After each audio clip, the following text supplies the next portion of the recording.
শুভ সকাল। প্রতিদিনের pre market আপডেটে আপনাদের স্বাগতম।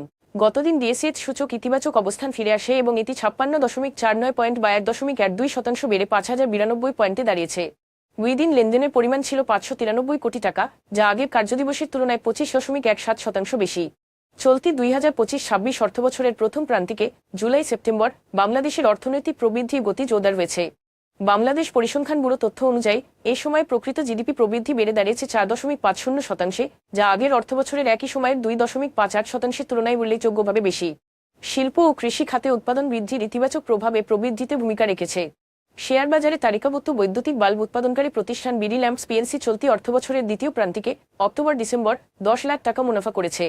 কোম্পানি প্রকাশিত ত্রৈমাসিক আর্থিক প্রতিবেদন অনুযায়ী একই সঙ্গে চলতি অর্থবছরের প্রথমার্ধে তাদের লোকসানের পরিমাণও উল্লেখযোগ্যভাবে কমেছে। পুঁজিবাজার নিয়ন্ত্রক সংস্থা Bangladesh securities and exchange commission BSEC Bangladesh ব্যাংকের অনাপত্তিপত্র এনওসি পাওয়া সত্ত্বেও কয়েকটি ব্যাংকের মোট 2100 কোটি টাকার বন্ড ইস্যুর প্রস্তাব বাতিল করেছে। এই সিদ্ধান্ত বাজারে নিয়ন্ত্রক সংস্থার কঠোর নজরদারির প্রতিফলন। কেন্দ্রীয় ব্যাংকের সক্রিয় বৈদেশিক মুদ্রা ক্রয় কার্যক্রম এবং উচ্চ আমদানি পরিশোধের কারণে বাণিজ্যিক ব্যাংকগুলোর ডলার ধারণ উল্লেখযোগ্যভাবে কমেছে।